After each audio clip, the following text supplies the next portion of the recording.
Bismillahirrahmanirrahim. Wassalamu alaikum warahmatullahi taala wabarakatuh. Tunamshukuru Mwenyezi Mungu Subhanahu wa Ta'ala kwamba sasa hivi tuko katika jiji la Makka ambalo kundi letu la Baraza Kuu la Waislamu Tanzania tumeingia jana, na walillahi alhamd tumeingia tukiwa salama sote, na tunaendelea na ibada, na wengi wetu wameshamaliza kufanya umra na sasa hivi wanaendelea na kufanya ibada katika msikiti mtukufu wa Makka. Na kwa hali ilivyo, makundi mengi mbalimbali ya taasisi mbalimbali za hija yameingia katika mji wa Makka na anaendelea na shughuli za ibada kama kawaida.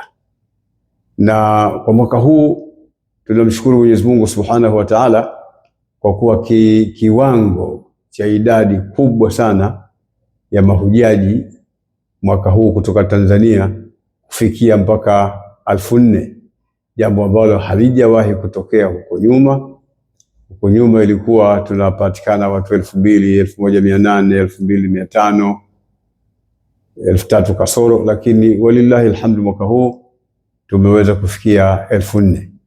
Hii inatupa ishara ya kwamba mwakani Mwenyezi Mungu Subhanahu wa Ta'ala akitujalia na akitupa taufiki tunaweza tukafika hata mahujaji 7,000.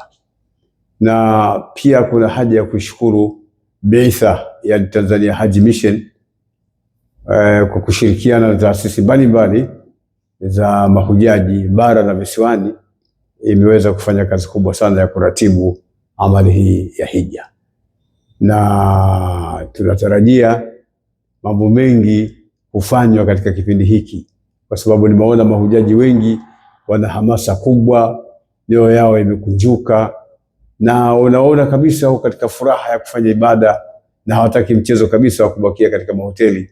Saa zote wanakwenda katika msikiti kwa ajili ya kufanya ibada hii. Na wasia wangu uliotoa kwa mahujaji ni kuiombea nchi yetu ya Tanzania, kuiombea amani, kuiombea utulivu, kuiombea watu wawe wanapendana, wawe wanashikamana, wawe lao ni moja, na kuombea watu wawe na uzalendo na nchi yao, lakini bila kusahau kuombea viongozi, kwa sababu katika moja ya mambo makubwa anayotakiwa mtu kuyajua ni kwamba kiongozi ni mtu wa kuombewa na raia zake. Na sisi alhamdulillahi rabbil alamin tuko katika mawanja matakatifu na maeneo mengi sana ambayo ya kukubaliwa dua.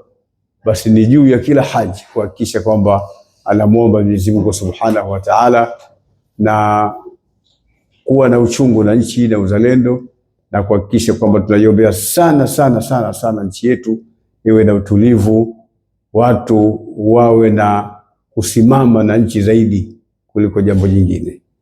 Lakini pia kuwaombea Waislamu mbalimbali wawe na mapenzi na mshikamano na umoja, na kuhakikisha kwamba tunakuwa kitu kimoja, na tunakuwa watu ambao tunajenga taifa moja, na watu ambao tunaonesha mfano katika dunia hii, na ile hali ya kuwa na mfano wa amani katika nchi iendelee.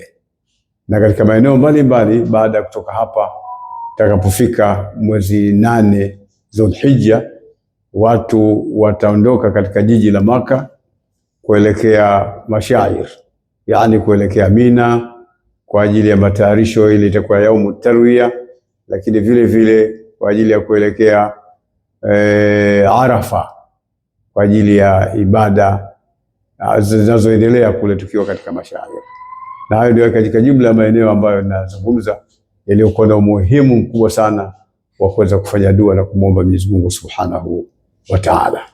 Na kwa kuzungumza na baadhi ya taasisi mbalimbali ambazo zinasimamia mahujaji wetu kutoka Tanzania, zenyewe zote ziko tayari kufanya na kukamata wito huu na kuhakikisha kwamba tunasimamia vizuri na tunawaelekeza vizuri, walillahi alhamd.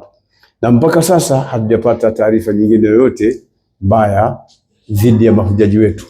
Mpaka sasa hivi taarifa tulizonazo ni kwamba mahujaji wetu wote wa taasisi mbalimbali wanaendelea vizuri, wamepokelewa vizuri na wanaendelea na ibada zao vizuri. Mpaka sasa hivi hatuna taarifa yoyote iliyokuwa yenye utata au iliyokuwa mbaya. Tunamwomba Mwenyezi Mungu Subhanahu wa Ta'ala awajalie wenzetu waliobakia kule nyumbani ambao hawakufuata taufiki ya kuja kufanya amali hii ya hija mwaka huu, nao Mwenyezi Mungu Subhanahu wa Ta'ala awalete katika mji huu wa Makka na Madina kwa ajili ya utekelezaji wa ibada hii ya hija.